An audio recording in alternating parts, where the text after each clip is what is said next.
These are your notes for 1-6, stock transactions. Your vocabulary, I'm just going to type in. It'll be a lot neater than me trying to use the thing we have for that. So, a portfolio is a grouping of all stocks a person currently owns. Okay, so if you looked at your portfolio for our simulator, it would be all the stocks you've bought up until this point. For trade, trade is stock bought and sold from another stockholder. Alright, that's probably something you could have told me before you even came into this class. If you're trading stocks, it's just buying and selling. Gross capital loss is when you sell a stock for less than you paid. A round lot. I don't know if you were here for that half day, but they talked about that in one of the videos. A round lot is a group of 100 shares, and it's how they're usually sold, how shares are usually sold.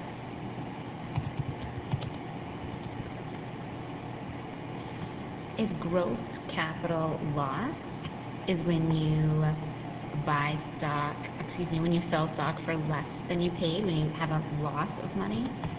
Gross capital gain is the opposite. It's when you sell stock and it's more. So technically it's the difference between selling price and purchase price.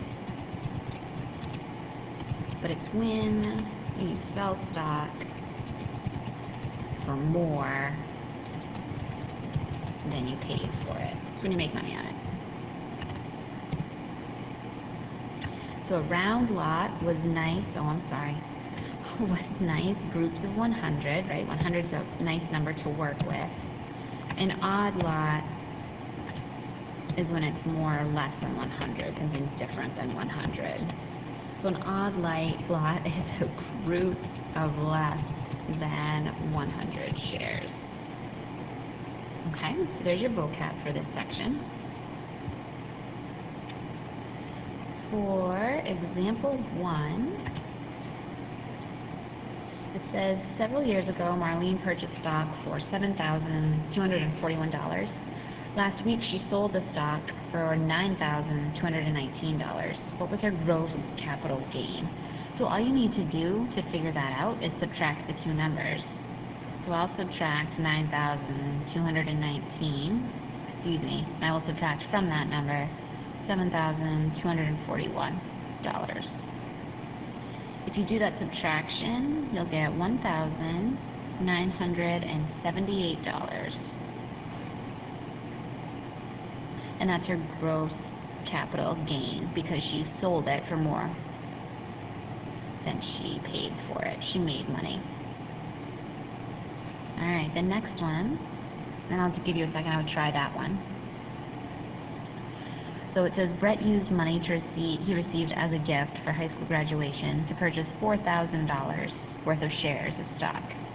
After he graduated from college, he needed money to buy a car, so he sold the stock for $2,400. So if he bought it at $4,000 and sold it at $2,400, it was a loss, and they're wondering what it was.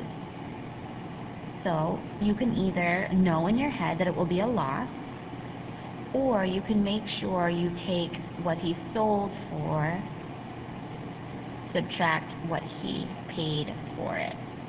I'm just going to take the larger number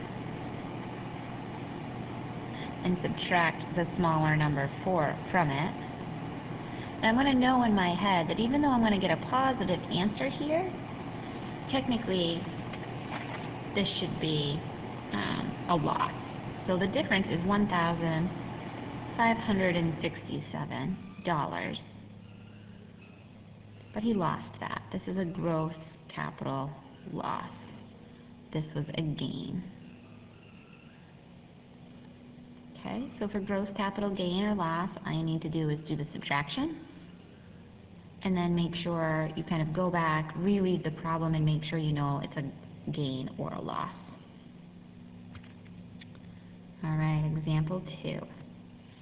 5 years ago, Jessica bought 300 shares of a cosmetics company for $34.87 per share. Yesterday, she sold all of the shares for $41 per share. What was her capital gain? Excuse those typos, that's bothersome. So this is really similar, right? The thing that's going to be different is they haven't told you how much the entire purchase was.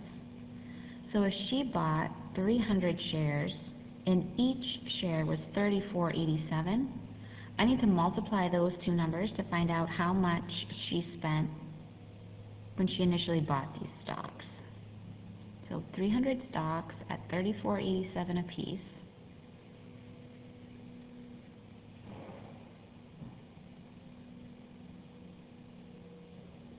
Oh, I'm sorry, I did this a different way last year.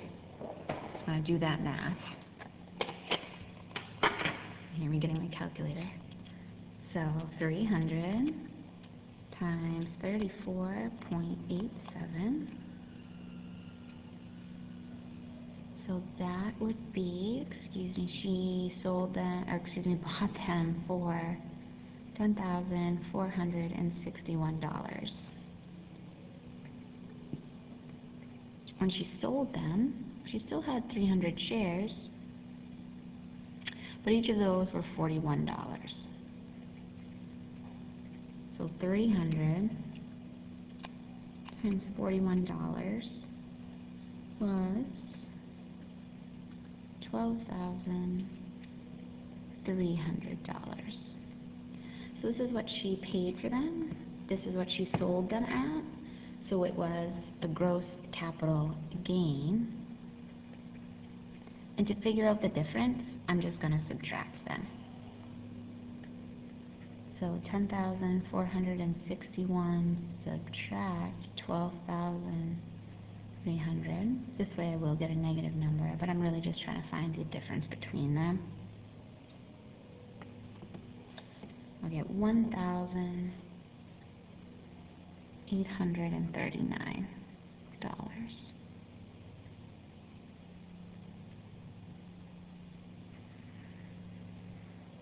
And I know that it's a gain. No matter how I've set this up, I know it's a gain because she made money there. All right, your next example. Kevin bought 125 shares of stock for $68.24 per share. He sold them 9 months later for $85.89 a share. What was his capital gain? Just sure that's up enough.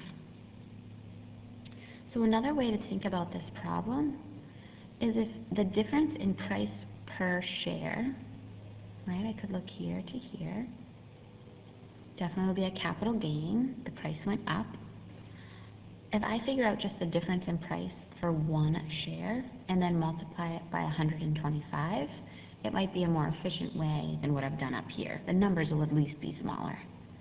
So I'm going to say, okay, $85.89 is what he sold them for, and he bought them for $68.24.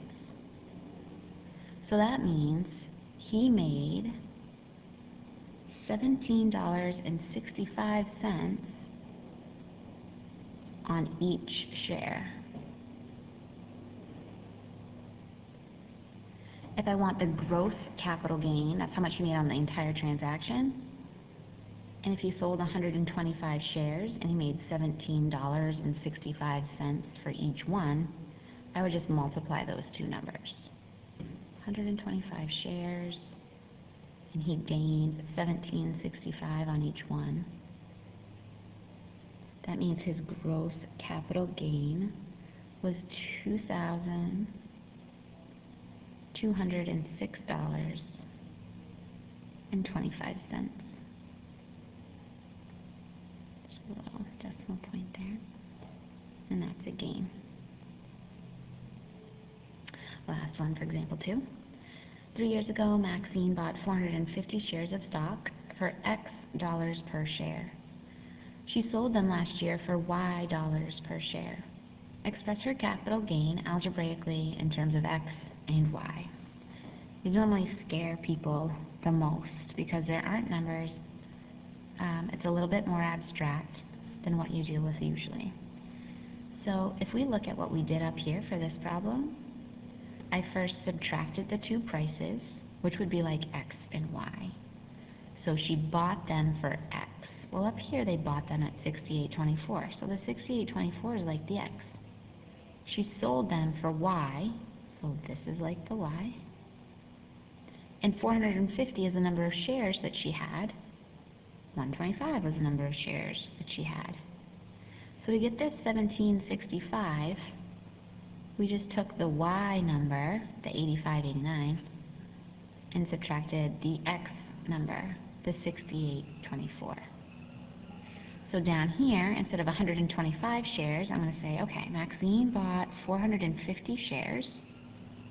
I don't know what she paid for them, but I know that that number is being represented by x. And if it's a gain, I should flip this, and I will. So I did what she sold for them, what she sold them for first, so there's my y. Subtract what she paid for them because it was a gain, right? This number would be smaller. That right there is algebraically expressing her capital gain in terms of x and y. You're done. Hopefully you don't have that big scribble out spot, but there it is. Okay. Example 3, not 4. Example 3. Randy paid $3,400 for shares of a corporation that manufactured cell phones. He sold it for $6,100.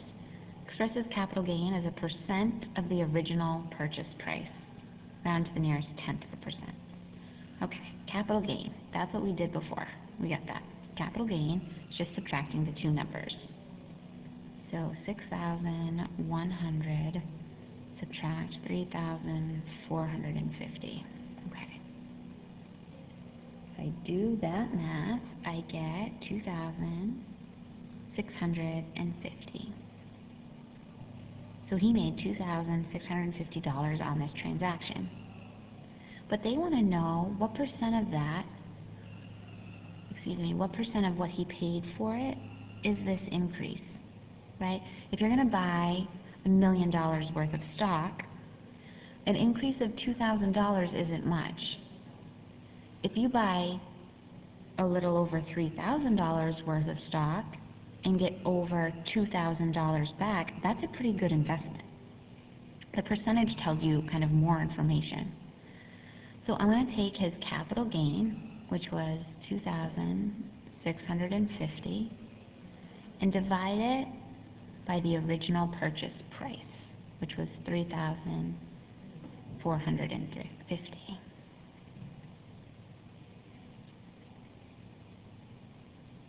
When you do that, you're going to get a number around 0.768 and then a whole bunch of other numbers after. They want a percentage, so I'm going to multiply this by 100 or move that over twice. You're going to get 76.8%. So that's a very good investment. It went up 76.8%. I rounded it to the tenth just because it told me to here. Allison bought shares in Citigroup Corporation in early 2007 for $55 a share. She sold them later that year for $35 per share. Express her loss as a percent of the purchase price. Round to the nearest percent. Okay, well I can kind of do the same thing here. Instead of thinking about the entire trade in terms of money, I'm just thinking of how much each share was. So it doesn't really matter how many of them she bought or sold. So I want to find out how much she lost. So she paid $55. She only received $35 back. So she lost $20 a share. I want to know what that loss was as a percent of the purchase price. Her purchase price was $55 a share. So I'll do $20, which is what she lost per share, divided by 55, which is what she spent on them originally. When you do that math, you're going to get 0.3636, kind of repeating there, I believe. They want a percent, so I'm either going to multiply it by 100 or move it over twice. I'm going to write down, it says round to the nearest percent, so I'm just going to do 36%. You can round. I'm not too worried about the rounding, how you decide to round it. If you did 36.4, because that 6 would cause you to round this up to a 4, that's fine. Okay, last one, example 4. Andy paid W dollars for shares of a corporation that manufactured cell phones. He sold it for Y dollars. Express his capital gain as a percent of the original purchase price. This is actually very, very, very similar to what you've done up here. So they're giving you the amount they paid, the amount they sold it for, which I'll subtract. So Y minus W. The reason I did Y first is because they told me that it was a capital gain. When it's a gain, that means that what I sold it for was the larger number. So I'll put that first, so I know that's the larger number, subtract the smaller number. And I can do that here because it's telling me if it's a gain or loss. So I did that subtraction right here. And then I took the number that I got, so I would take whatever I would get when I did Y minus W, and I would divide it by whatever they're asking for. They're asking for the purchase price. Purchase price would be W dollars. So I did that division, and then I moved this over twice, or I multiplied the entire thing by 100 to make it a percent. That is algebraically representing that data. Okay.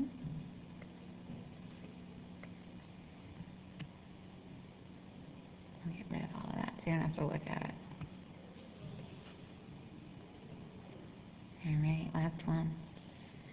Linda bought $800 of stock in a garden equipment corporation. The selling price is X dollars. Express the percent increase of Linda's potential capital gain algebraically. So, if the selling price is X and they're telling me it's a gain, that means that the X at the selling price would be larger, and I would start with that number. I would then subtract what she paid for it, which was $800. And just like the example we just did, I'm going to divide it by what she paid for it. She paid $800, right? That was her investment. I want to know how her investment did. And again, because they want a percent, I'm going to take this and multiply the whole thing by 100. And it doesn't matter if you put the 100 before or after, either way. So there you go. Very, very similar, only you don't have two variables. You just have one. Alright, so it's your job to get done. Page 38. Numbers 3, 4, 9, and 10. If you can, just hand that in before you go.